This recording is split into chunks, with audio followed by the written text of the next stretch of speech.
Thank you, fellow teachers. Inshallah, today I'm going to introduce you to the blueprint approach to the SAT. And I hope, inshallah, it will add to your practices. I know some of you are practicing teaching, others are still new to teaching the SAT. Let me tell you about myself first. My name is Abdullah Magdi. I have a bachelor's degree in teaching English. I have a master's degree in teaching English, and I'm a CELTA certified teacher, and I'm a Cambridge certified educational leader. I have over 13 years of experience in teaching English and 10 years of experience in teaching the SAT preparation. I'm also the developer of the SAT Blueprint, the interactive ebook. Inshallah, we'll get to know that later. I'd like to welcome you all here. Before we start, I do believe that we should differentiate between two concepts. The first concept is the concept of the English teacher and the SAT trainer um, or the standardized tests or standardized tests trainer. English teachers, being an English teacher doesn't Yes, mean Dr. that, Abdullah. يعني. sorry, Many people are asking about the difference. about what? Yeah, you're right. Many people are trying to find the difference between the other terms. Yeah, They're getting confused with what is the SAT stand for. yeah, I'll come to that. S Yeah. is standardized, Okay. standardized admission, sorry, standardized aptitude test. Yeah.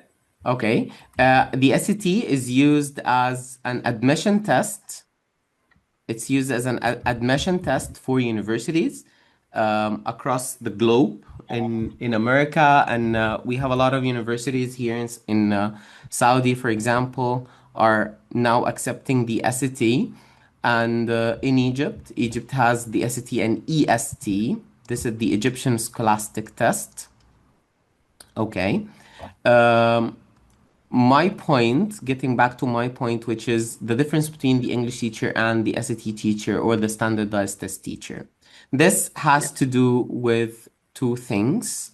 The first of them is related to the teacher himself. Okay. English teachers are teaching skills and they have time and they are looking at the overall language development, while the SAT or standardized tests teachers are more of coaches. Okay. So now imagine that we have amazing team, very, very good team that has players from all over the world, but this team doesn't have a good coach. What would happen? The result is catastrophic for sure, right? So your job as an SAT teacher is more of a coach, more of a strategy trainer, um, to make sure, and this is the second point that we are going to discuss, to make sure that you optimize the student's performance. And what do I mean by Okay. that? Some students, and this is something that you have to be clear about, that some students think that when they come and take your course or sit in front of you, they think that you have like a magic wand and you're going to elevate their scores with like 200 and 250 points like in a month or two. Okay. However, you need to be clear about that my job is to optimize your abilities. What do you mean by Yeah. optimization? Optimization is to make the best use of. Okay.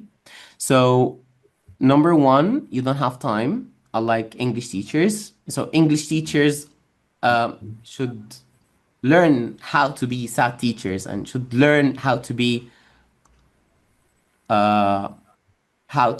standardized tests teachers, but they are not.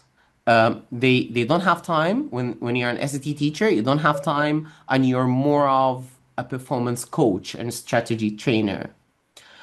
The second thing is related to the students. The students should know that I'm here to optimize your abilities. I'm not going to ingrain new abilities. I'm not going to equip you with more abilities.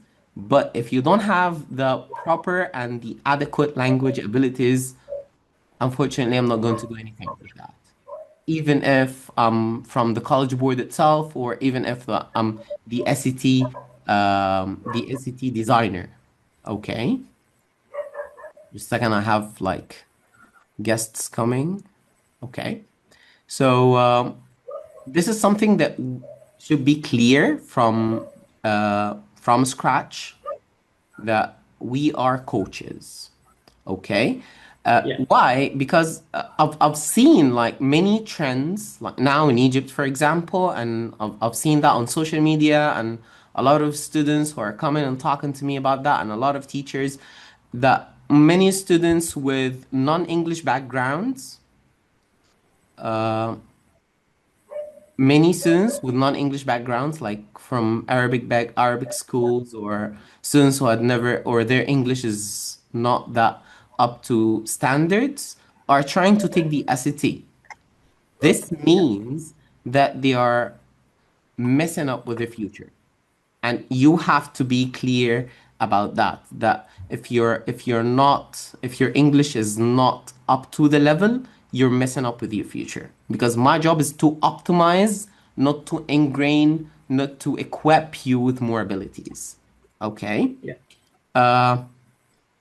I hope I didn't talk much about that. So now let's move to the workshop outline. And I prefer that this comes before the outline, so um, everything is clear to you. Don't be hard to yourself. Don't be just tolerate yourself. Your job is to optimize what's already there. Okay? Yeah. Your job is to help Cristiano Ronaldo getting goals. But if he's Yeah. not Cristiano Ronaldo, if he's Abdullah Magdi, so for sure he's not going to score any goals. Okay? Yeah. So the first part of our session today, inshallah, would be understanding the SAT test structure. Then I'll talk about adaptive testing. Adaptive testing is one of the characteristics of the SAT. And we'll have two demo lessons. The first of them is random practice, and this is something that we need to avoid, but I'll show you how it's catastrophic to use this method, and unfortunately, this is the most common method. And the fourth part is also a demo lesson from micro to macro skills. Then finally, we'll talk about how to design an effective action plan to the students, because you will see students who are taking the test once, twice, or thrice. So what's the difference between the three times? It's the difference is I'm not going to repeat the course with this student like 4 or 5 times. This is a waste of time for the student and waste of money too, because this is finally an investment. He's paying like over $100 per trial. And finally, inshallah, we'll have Q&As. However, you can stop me at any time if you have any questions. Okay. Bismillah. First of all, let's talk about the test format. The SAT is composed of two modules. Each module has 27 questions and 33 minutes per module. Okay, so in total, we have 54 questions in like an hour and 6 minutes. This is in terms of structure. When it comes to content, we have four domains. A domain means a group of skills. Okay. The first one is information ideas. This is 26% of the test.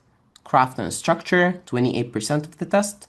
Expression of ideas, 20% of the test. And standard English conventions, this is 26% of the test. Why should I know the percentage?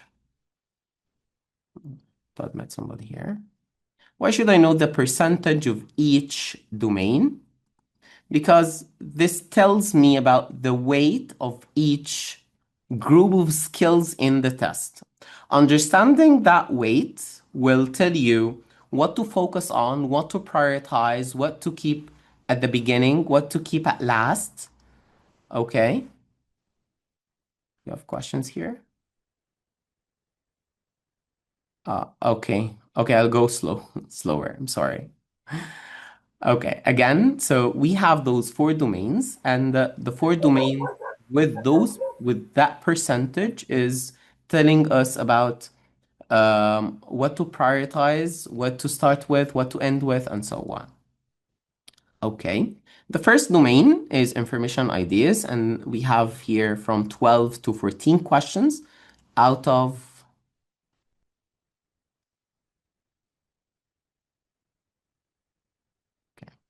12 to 14 questions out of the 27.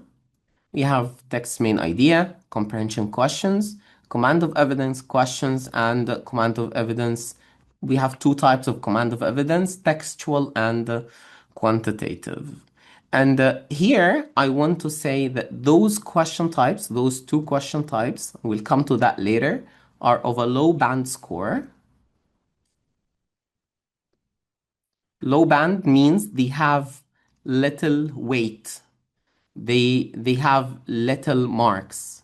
Okay, like if we say like the SAT is 10, 20, 30, one question might weigh 30 points, one question might weigh 20 points, one question might weigh 10 points. Those are a low band score. However, those are of varied band score. Some of them are of low band score, others are of high band score. Okay. And each domain has 7 bands from 1 to 7. The second domain, craft and structure. Craft and structure is the biggest domain. This is 28%. And out of the 28%, 14% are for vocabulary. That's why vocabulary is the most important skill on the SAT. And when we say 14%, guys, we mean 14% out of 800. And this is roughly 120 points. That's a lot. So if one student decides not to, I have a lot of people here in the waiting room. I'm sorry. Okay. If a student decides not to study vocabulary, so his maximum, and he gets everything correct, every other question correct, his score will be 680 out of 800. This if, in case he's super, this is a hypothetical situation, sure. Then text structure, purpose, cross-text connection, and all of these are the other 14% of this domain. Okay. You have any questions here? Yeah, all of these are details about this hat. I'm talking now about the structure of the whole test. All of these are details. Then expression of ideas, and this is the least domain in terms of weight. We have two question types.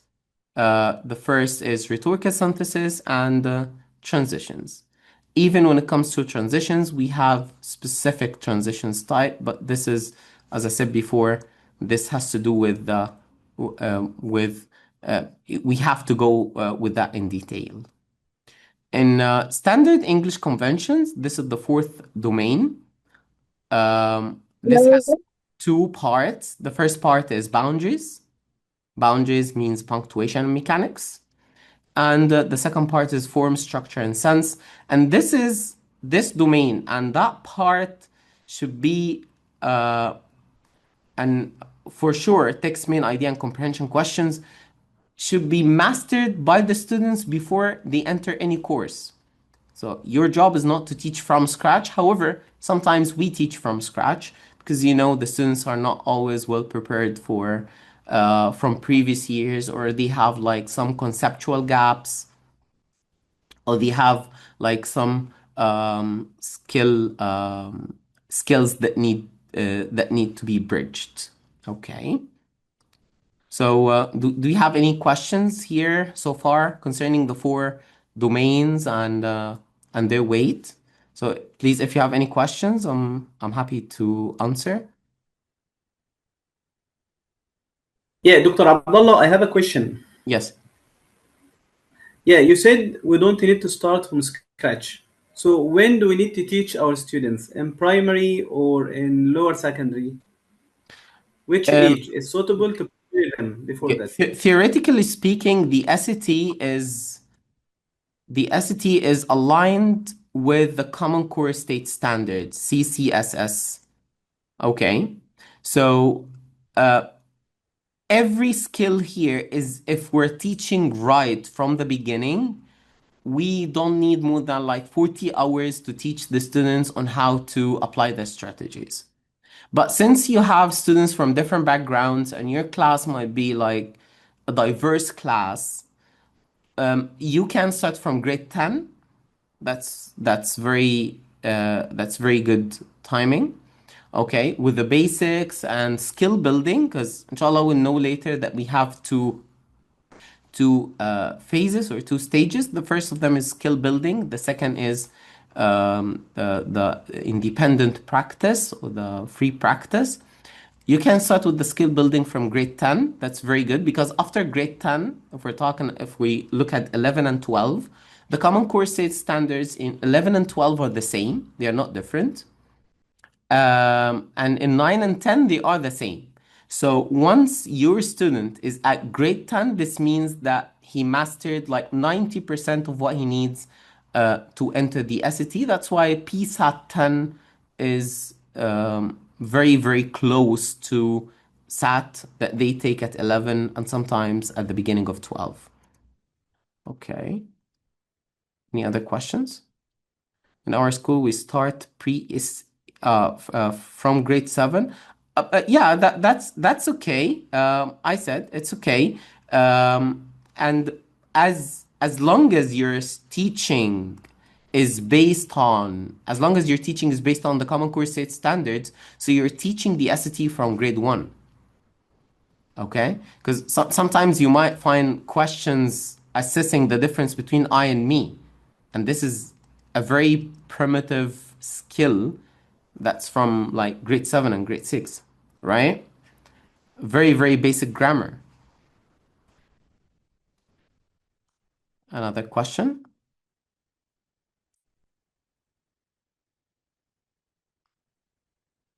Okay. Uh, the SAT is adaptive. So, what do you mean by that? So, is it better to start with an online school to gain experience before getting to private tuition? Before embarking on private tuition, you have to be, as we said before, and I said that at the beginning, before starting any standardized tests, training, you have to be 100% sure that you are 100% sure to start this. Why? Because we're talking about integrity. Okay? You're a coach. And if you're not a well-qualified coach to coach, and you're a coach for a student to his future, if you're not well-qualified coach, this would add like uh, a lot of ethical burdens on you in the future. Okay? Do whatever you can in order to get experience and in order to learn every uh, tip and trick, everything related to the test that you're going to teach, whether it's SAT, IELTS, TOEFL, whatever. Because teaching English is different from training for courses. And again, please don't understand that I mean like anyone can train for these courses even if he's not an English teacher. No, you still need to be an English teacher. But this is another step after being an English teacher. Okay. We talked about adaptive testing, and we said before that the test is adaptive. What do you mean by that? Adaptive means the test changes according to your level. So module one, for example, comes to you with easy, medium, and hard questions, mix of easy, medium, hard. It's a balanced module. And if you do very well in that module, module two will be hard. But if your score or if you're unable to unlock the hard questions in module one and you answered only easy or medium or only easy, module two will be easy. And here there will be a dilemma. Some people might say, but now, I have a question here. Now, uh, EST or AC, I'm sorry, I can't answer this question. I've never taught EST or ACT. Um, but SAT, yeah, you can compare it yourself. You can look at the skills being assessed here and being assessed there, and you can decide. I'm sorry. Okay, so I have this comment. This is a very good comment. Do students will answer only the easy ones to get further easy questions? That's a good comment. Actually, no.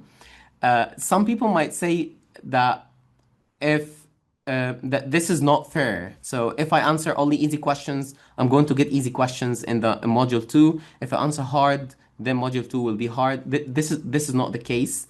This is actually very fair. Why? Because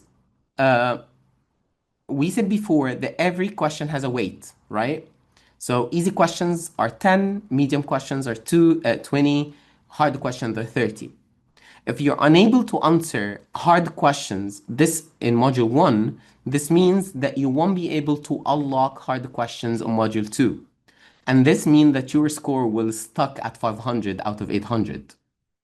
And you will never get your score to be boosted up to 800. So your score will increase as per your performance. Okay. So if you do well in module one, then module two will be hard. Module two will be hard, and you will unlock the horizons of 700 and 800. Okay? But if you don't do well in module one, this means that you will get easy questions with less marks. Okay? And finally, your score will be like the score that you probably see every day, like 400 or 300. And all of these are not scores. The zero score is 200. Okay, I have like some questions here. Uh, I've never taught ACT, but the ACT or the ACT is basically like the SAT. It's also a standardized test. Okay, I hope I answered the question of the adaptive. So the test is not going to a mono level or one level. No, the test is based on your performance. If you're acing easy, medium, hard, then you will get the hard questions, and then this means that you will get higher marks. Okay. This puts burden on you as a teacher or as a trainer while giving your course and while teaching your students that you need to make your students aware of the easy and medium and hard. Why? Because this is data.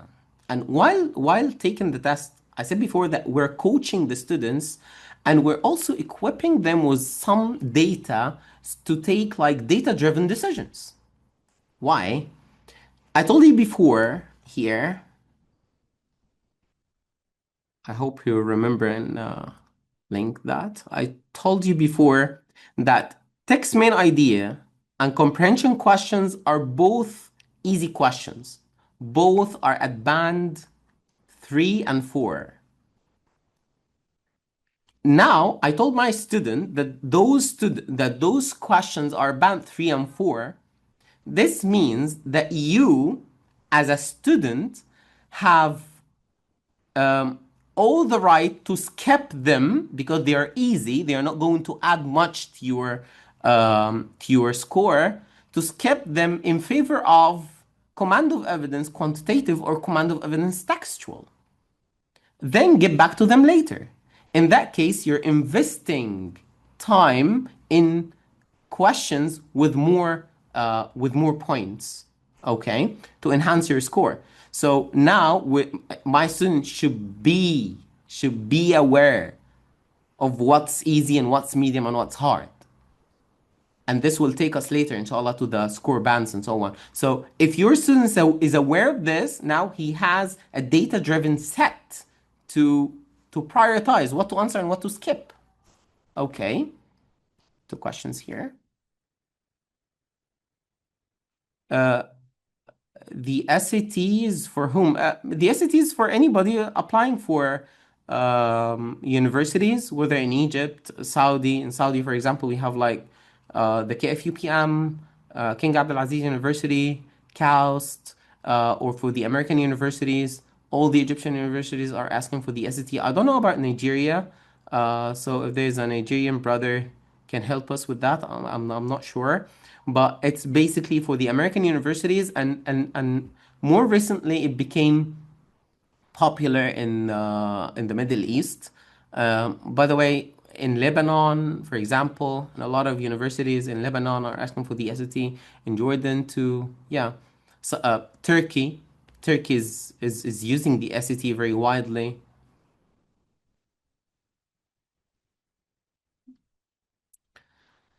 Now, I'll go and compare between two approaches in teaching the SAT, and those are two things that you need to be aware about. The first one is the spectator's approach. Bismillah. Imagine yourself a spectator in a stadium, just watching two teams playing together, kicking the ball here and there, but you're not doing anything but cheering. You're not involved, right? Students who are watching their teacher just answering questions without being involved, they are like those spectators in a stadium. Even if I'm telling the students, hey, X, unmute yourself, start answering this question. Hey, Y, unmute yourself, answer this question. Not why, because learning in its essence is a process of skill building. So if I'm not building skills, this means I'm, I'm, I'm not teaching. So learning is not happening. Now I'll give you a demo in order to see what do I mean by the spectator's approach. So, Dr. Abdullah, you're talking like the system of teaching, the traditional ways, and the It's not modern actually ways of traditional, teaching. wallahi, Mr. Magdi. It's not traditional. It's actually it's actually still there. A lot of teachers are still teaching the same way. Yeah, so it's not traditional, and this is something that we need to avoid. So we're not. I'm sorry, it seems like I had a problem with my internet. Yeah, start the recording again, Dr. Abdullah. Don't forget. Do you hear me, guys? Okay. Yeah, I can hear you Yes, well, but I can it think you was it is please lagging recording. before, yeah. start the recording again? Yeah, it is recording now. It is recording. It is recording. Okay, great. Have Yeah. a go. So this is Yeah, thank you. yeah, this is what we need to avoid. What I will do now is what we need to avoid. Okay, guys, today we're going to answer some questions on conventions. So let's start with the first question. In 1937, Chinese American screen actor Anna May Wong, who had portrayed numerous villains and secondary characters. I have a question here. Okay, I'll talk about that. Who have portrayed numerous villains and secondary characters, but never a heroine, finally got a starring role in Paramount Pictures' Daughters of Shanghai, a film that then I have here quotations. expanded the range of possibilities for Asian images on screen. Okay, guys, so when we have quotations, I need to see whether those are introduced quotations or embedded quotations. So, and as you see, we have this is a lowercase. This means that this is an embedded quotation, so it doesn't need a comma. So any choice with comma is wrong. So we're going to exclude B and D. Now we're between A and C. So this is a title, this is a proper noun, and between the title and the proper noun, we can't add anything. So as you know, I said that before. So the correct answer is C, because it avoided the comma between the title and the proper noun, and it avoided also the comma between before the quotation. Now let's move to another question in convention. So I don't have to read that. Let's start from the beginning here. Some historians blank that this tulip mania was the first historical instance of an asset bubble. So here we have an independent clause without main verb. The only main verb here is claim because all of these are participles. Okay, this present participle, and this is infinitive. Good. So do you have any questions? Okay, very good. Yeah, Thank you. can we try, Dr. Abdullah, one of the questions ourselves and find out? You will never We can try. answer. You will never answer a question yourself. Do you know why? Because simply Yes, I'm not here making like any sort of skill building. I'm just talking to myself. Okay? yes. There's no real skill building. This is what I actually want you to avoid. Okay? So let's go for the Yeah, first is it all question. about making sense? Does it make sense, you know? Yeah, so what we see that we are answering conventions questions. So it's apparent the Yes, teacher is answering like convention questions. Okay. yeah, But just a second. But what happens is under convention, we have convention is a macro skill, a very, very big umbrella under which we okay. have a lot of micro skills, other micro skills. Now I'm just moving from one micro skill to another micro skill, just jumping like a flea between skills without Mm, any real yeah, skill building. And I'll show you. I'll show you how to go through skill building, yeah. inshallah. Now, okay. So the Inshallah. fourth question, as you said before, I don't have to look at the whole sentence. Just look at the part that needs the blank. And here I have an independent clause. How did I know that it's an independent clause? We have a verb here. Yes, good. That you could find the verb. You're amazing students, actually. So the answer is A because Collins is connecting two independent clauses. So and so on. And this is actually something that should be avoided. Why? Because it overwhelms the students. This is not how we should teach. This is a very bad example of teaching. Now we're overwhelming the students. They didn't practice. We jumped from one question to another, even if I'm not talking and you're talking, even if you're the ones who are answering. Okay? Even if you are answering, but skill building didn't happen. Okay. طيب. Now let's see what's meant by skill building. And let me show you the framework first, then I'll give you an example. Bismillah. This is the blueprint approach. It is the blueprint approach, but it's basically the essence of learning. What's the essence of learning? Um, in all the literature of education, the essence of learning is skill building. First, we need to start with the micro skill, micro lesson. And please don't forget that when we say micro lesson, we are talking about the characteristics of those guys, those little guys that we're teaching. Yeah, they look, mashallah, like 2 meters tall and they're very giant and maybe they are taller than us. But the point is, their minds are just composed of chunks. Look at how many reels they are watching every day, how many Instagram videos, how many TikTok videos. So all of these factors influence the way we should teach them. So we should chunk, and I mean it, chunk information, chunk data to very, very small amounts in order to feed them or in order to teach them because their attention span and many other factors. So I started with a micro lesson.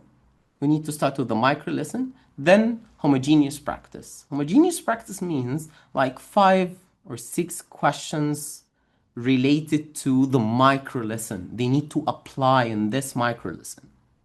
Then move from the micro to the macro. So under comma, for example, let me show you that in action.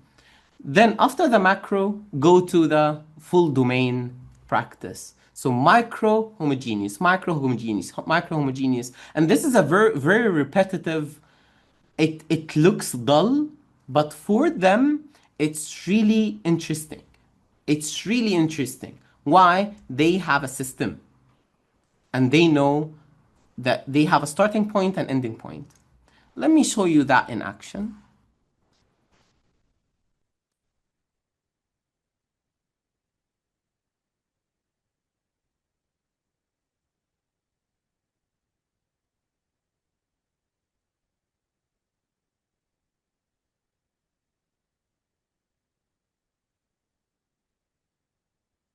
So this is the digital SAT blueprint, my interactive ebook.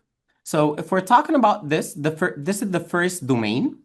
And under the first domain, we have 2 macro lessons or 2 macro skills. The first of them is boundaries, and the second of them form, structure, and sense. Under boundaries, which is a macro skill, we have comma. How many micro skills under comma? Let's count that. So 1, 2, 3, 4, 5, 6, 7, 8, 9, 10, 11, 12, 13, 14 micro skills under comma. Each micro skill has the mini lesson, and it's really mini. It's like half a page, and a number of questions. Please stop annotating. And a number of questions. So let's take that in action.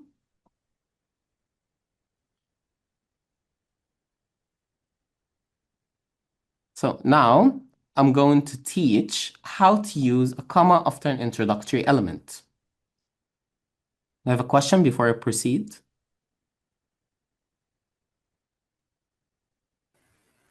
Yes, Dr. Abdullah, there are questions saying, is it Introductory or introductory or transitional transitional? words? Sorry? Yeah. Is it transitional words or an introductory one? What do you call it? No. This one? No, this is introductory elements. We have introductory elements. Like words, phrases, or clauses. Yeah.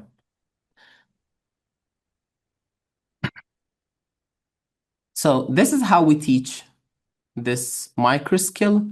So the first, we have, when we talk about introductory element, we're talking about something that comes before the independent clause. So I see, and what comes before it might be a word, might be a phrase,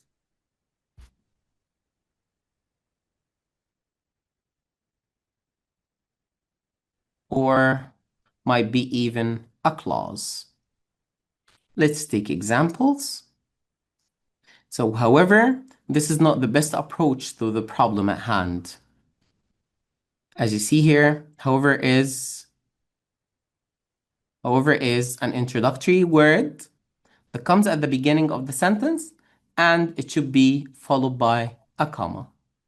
Nevertheless, the committee decided to approve the controversial proposal. Nevertheless is an introductory word that should be followed by a comma. in those days is another type that we need to take care of, which is a prepositional phrase.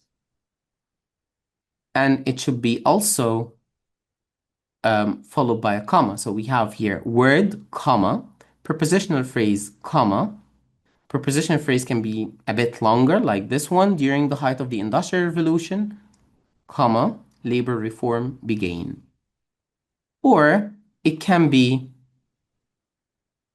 a participial phrase like this one, or even a clause. Yes, Mr. Ahmed? Hello, Mr. Abdullah. I'm really sorry for the interruption, but can you please illustrate for us what is a prepositional phrase? Yeah, okay, no problem. So the prepositional phrase, if you get a question like that from a student, don't stop him. It's okay to expand. It's okay to expand. So if we say that prepositional phrase, it's a phrase that starts with a preposition, and prepositions are like in, on, under, with. Second. Well, Mr. Magda, I should have made you the host I because really understand what are prepositions, yeah, but actually I was wondering like where are just the to get prepositions located in the phrase itself? make a That's why I asked like why do we call it a prepositional phrase while there is no prepositions located there? just a Yeah, I second. think Dr. Abdullah, even in Mr. primary, Majdi, would you please give me a permission to share? Because I made you host, and yeah, then it okay, stopped sharing. yeah. 1 second. Yeah, thank you.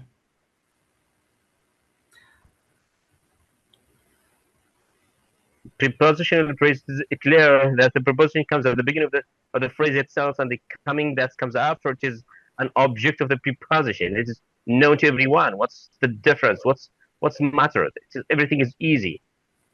Can you share now, Dr. Abdullah? Yes, yes, Yeah. yes, I can share. Thank you. I So think, as yeah, Dr. you Abdullah, can see the my annotations, confusion, right? yeah, Dr. Abdullah, the confusion coming from the preposition and the words around them. Even in primary Yeah, yeah, students, yeah. when you teach the year I'm six, going to explain that. But can you see my yeah, thank you. annotations?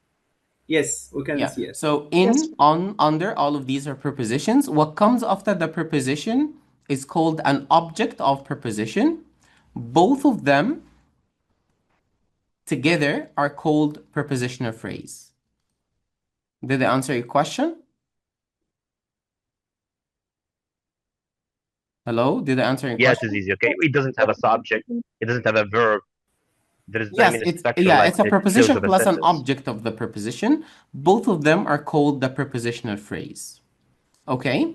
Any prepositional phrase, if it comes at the beginning of the independent clause, it should be followed by a comma. Okay? Because we deal with it as an introductory element. During, in that case, is a preposition. During the height of the Industrial Revolution is a prepositional phrase. And we have a comma here because it's an introductory element. Some other phrases can be also introductory elements, like the participial phrases, as in here, confronted with evidence of systemic bias. Confronted is a participial, past participle, and it comes at the beginning of the participial phrase. Okay? Yeah, and Dr. Abdullah, can I add something? Yes. For that domain, even in the British system, we call that part sentence starters. Mm-hmm. So when our students are writing, we need them to use different varieties of sentence starters. So Yeah. like the I space, the ing for action or conjunction or adverbial or prepositional phrases.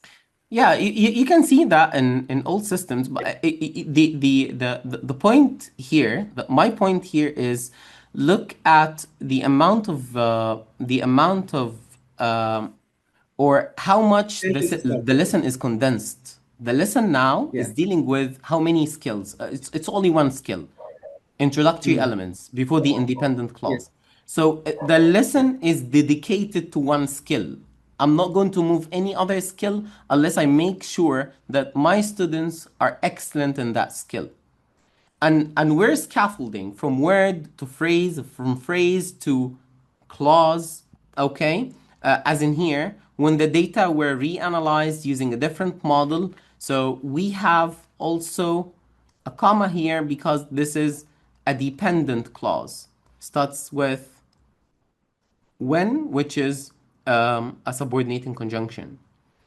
If the proposal receives enough support, this is also a dependent clause that starts with if, which is a subordinating conjunction. If you see that your students need further explanation of anything, it's okay. Just go. Okay? Then look at the questions. And this phrase I always use. Let's see how that assessed on the SAT. This is I always say that. Why? Because the students they are always in need for knowing that we're learning this for the SAT, not for anything else. They can apply it in writing, but we're learning that for the SAT. Let's see how that assessed on the SAT. Let's see how that assessed on the SAT. This is something. This is like a slogan that I always use in my classes. I always use in my courses. So they are aware that those are not just chunks of information that are scattered. I might answer one question with them, and I'll do that now. So in the years that followed, and I have here followed a mini, and when we see guys here, in is a preposition, in the following years, in the years that followed is a prepositional phrase. So what's the correct answer in your opinion? Between A, B, C, or D? See, Mr. Abdullah. See, Mr. Abdullah. Yes, that's it. Exactly. Look at the question patterns. So the second question is assessing the same skill. I can just hint that because of is a preposition. Now the answer should be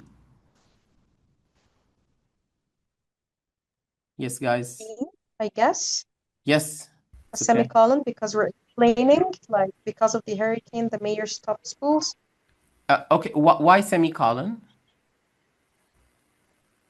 We said that because of is a prepositional Maybe phrase. because we're answering. Sorry? The answer is A. You I need think a the comma. answer is A. It is A, Yeah, but it's because we good have a that preposition phrase followed by a Prepositional dependent one. phrase. So Yeah. after the preposition phrase, we have to put comma. Yeah. exactly. So Well done, when yes. you tell them that because of, Number one, A. yes, it is A. Prepositional phrase. Yeah, semicolon in that context is wrong because we are connecting two independent clauses with a semicolon. Okay, so the answer is still comma, only a comma. Okay, because of the hurricane is a prepositional phrase that should be followed by a comma. Okay, do we have more questions? Yes, and this should some students feel like, okay, this micro lesson, and I think this came to some of you guys now. The voice is low. Is this a common problem, guys?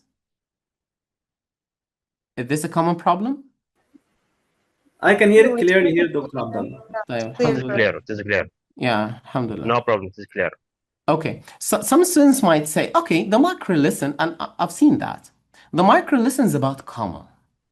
So all the questions that come after the micro lesson are with comma as an answer. So what's new? So without reading, so Asia, the answer here, and here I should go for C. This should be the answer, and so on. Some students are doing this. I need to be clear to my students at that point because, as I told you before, students at that time. Oh, okay. Alhamdulillah, it's clear now. Students at that time are different from students before. Students before might have like some questions and they are afraid to ask because they don't want to embarrass the teacher, but they're happy to embarrass the teachers. It's okay. Okay. I need to let the students know that these questions are specialized in one thing, which is consolidating your knowledge. Okay? I'm teaching you how that micro lesson assessed on the SAT in 5 questions or 6 questions, and I'm just consolidating your knowledge through these questions. But I have other practice questions that you will use in order to practice more miscellaneous or heterogeneous questions. Okay? At that situation, or at that moment, they will take the accountability and they will be responsible not to just random guess, because the micro lesson is about comma. I'm going to use comma without reading, and the question will be correct, and I'm now away from the nagging of the teacher that I should focus or I should answer. Okay. And also, we're dealing with, basically, they are teenagers and uh, their mental abilities and the way they process data is very advanced, by the way. Okay? So we need to deal with them like adults. So it's okay. We need to reveal that these questions, yes, it's true that I might have like 5 or 6 questions about comma, but those questions are just to consolidate your knowledge. Okay, this is another another question. Okay, guys, I'll give you a minute. Try to answer this question, please.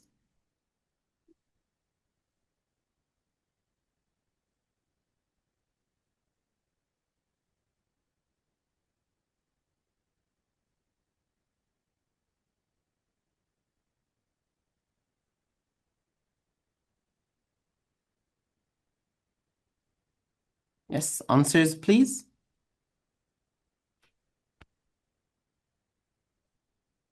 Is it A, Dr. Abdullah? I guess it's A. Yes, very good. It is A. Why? Because in her analysis of Virginia Woolf's To the Lighthouse, this is 1927. The whole thing here is a prepositional phrase. Yeah.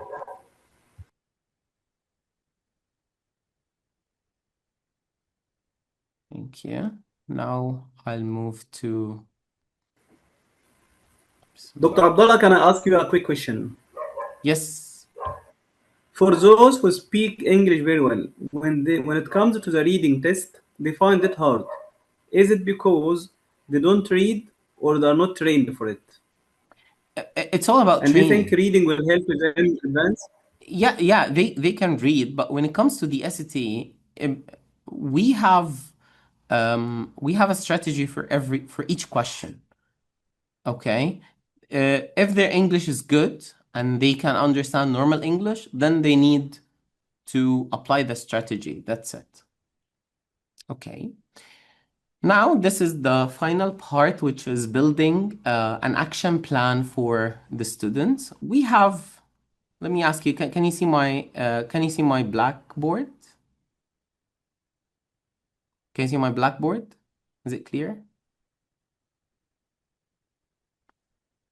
Mr. Majdi, would you please No, it's not confirm on the that? screen yet. Just a second. I didn't share it. Continue. Go Let on. me Go on. This is reshare clear. it. I reshare it. It's okay. So now, Bismillah. In front of us, we have the blueprint framework. Yeah. Okay.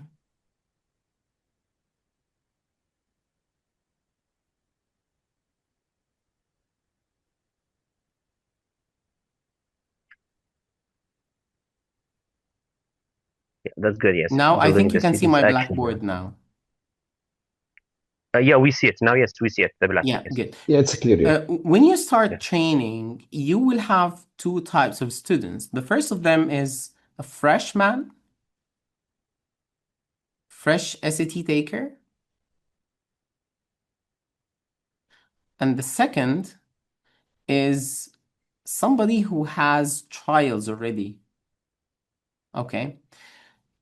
What should they do with the freshman? When it comes to the action plan, I need, at the beginning, we start with skill building. This guy goes from 0 to hero. Okay, skill building, then practice then tests both under exam condition and self-paced. Self-paced and under exam condition. Um, this is actually not the hard part of the story. The hard part of the story, when a student comes to you with a report with band 7 in craft and structure, band 6 in expression of ideas, band 6 in convention, and band 4 in information IDs. This is the hard part of the story. Should I give him everything from scratch? Sure, no. I need to address I his think, weaknesses. Mr. Abdullah, I think we have to go for test, teach, test. So I have to test all these bands. Then I have to what to teach them. Then I'll test them for the new one. Exactly, but because Am I right? what I mean is this Hello? student comes to you already with test results. I think Dr. Abdullah is lagging. So can you hear me? I thought my connection was unstable. Dr. Abdullah's back, and can you repeat your question again, please? Okay, so Mr. Taha, right? Mr. Taha was saying Yes, like Taha. we can go to like test, teach, test. Yeah. Exactly, but this is if not the student comes to you without a report. So I don't have to teach him because the college board did. Okay. No, test him. N- I have to yeah, test him now to know that yeah he has the skills to get that score, and then I have to teach him to get higher score. yes, exactly. But if the student is fresh and if your student had never taken the SAT before, I don't recommend going TTT. Why?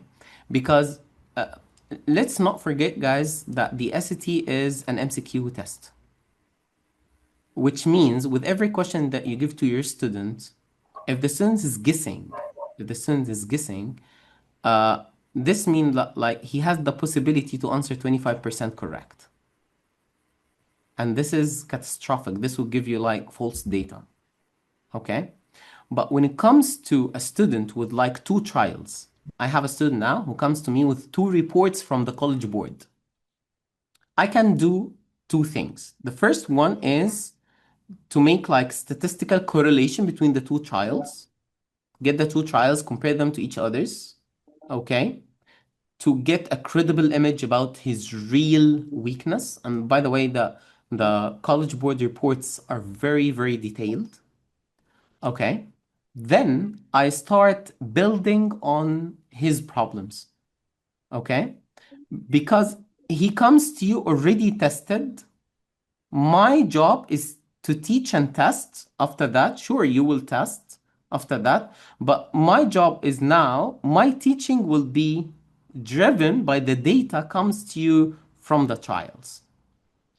Okay. So, yeah. Did you get my point? Yeah, sure, it's Uh, clear. yeah. So I don't have to teach him. He comes to you taught already. He comes to you tested already. So I need to work and I need to prioritize this band 4 because I want him to jump to band 7. I want to prioritize band 6 to jump to band 7 and so on. Okay? And this, if this is going to take like from 40 to 60 hours, this shouldn't take 15 hours. Okay? And your action plan should be based on this. Okay. Bismillah. Now I'm sharing my presentation. Can you see it?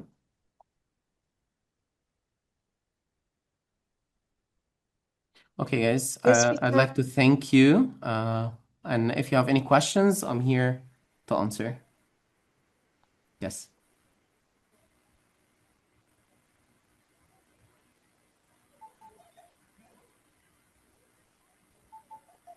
Hello, guys. Do you hear me? Hello, Dr. Abdullah. So is it very easy to teach the set 24%, as I think. teachers? It is easy as long as as long as it's as long as you know the structure, you know, you've been through the know-how. Yes, you can for sure. But as I said before, teaching the SAT is it is easy, but it's also a matter of coaching. So don't forget, it's not normal English. You are coaching students and you are contributing to somebody else's future. There is no way to try teaching SAT with students. Okay? Never try with your students. Go embark as long as you're ready. That's it. Okay. Do you have any other questions, guys? I have questions in the chat. I didn't see that. Thank you, Dr. Muhammad. It's more difficult than IELTS. IELTS is ESL. SAT is an academic test. It it it's not. Yeah, it should be more difficult because we're not teaching ESL students or we're not assessing English as language in normal daily life. We're assessing academic skills. IELTS is based on the CEFR, the Common European Framework for Teaching Second Languages. The SAT is based on the Common Core State Standards for the American schools. Yeah, so it is harder than IELTS in content, but I don't think it's harder for teachers to teach this. Are past papers sufficient to practice with the students? Unfortunately, no. Past papers are not sufficient because, as I said before, we need to go through skill building. Past papers are not giving skill building. Past papers are giving independent practice and dependent practice. Okay, so I should expose the students to past papers as immediately after they are done with skill building. They are done with skill building. They are done with skill building. They are done with homogeneous and heterogeneous questions on every domain. They are done with all of that. Then they can be exposed to past papers. But if I start with past papers, this means I'm teaching scattered information. I joined late. Please repeat again the SAT for maths. That's it. The I session believe is Dr. recorded. Abdullah, you're gonna share the link with them. Yeah, You share the inshallah, the link session and is submit it recorded, to so don't the. worry if you've missed anything. We need to have more sessions to be aware of all aspects. Inshallah, we might arrange that later. Uh, okay, guys, do you have any other questions? Could you please recommend any Dr. website? Abdullah, can we have an access to the Blueprint website? The book? Yeah, يعني the link It's and the okay. access to So the. I don't want to be misunderstood at that point, but Yeah. it is available to purchase actually. But you know, if opened access because this is a cloud ebook, so any access is going to cost like operation costs on the cloud. So that's why direct access without purchasing for sure is going to be hard. And also I'm not making decision to sell the book for sure.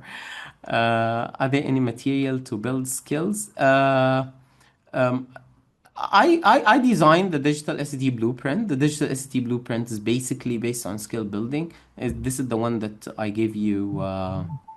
The orientation from now. Could you please recommend any website? Yeah, I did. Uh, so, do you have any other questions, guys? No, thank you so much. Jazakallah khair. Dr. Jazakallah. Abdullah, يعني I believe everyone is very happy here. Okay.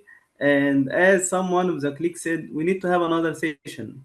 يعني promise us that we can repeat that again and delve more and dig deeply into the sets and get our colleagues aware of the system and how can we be more professional in it. Inshallah, I'll try inshallah والله inshallah. الله يسعدكم ويبارك فيكم. جزاكم الله خيرا all. Thank you guys and thanks for our colleagues from Egypt, from Saudi, from Nigeria, I'm really happy to have you here, and I'm really happy to be among this diverse. We're so happy to join you, Mr. And we hope join you again more and more Yeah, me because it's a too. fruitful Jazakallah session. khair. And we hope Jazakallah to send khair. us a recorder, yeah, if you don't Inshallah, mind. inshallah, I'm going to And upload it apparently, I'm today and thanking send for you the Mr. recording. Magdi Zidane, yeah.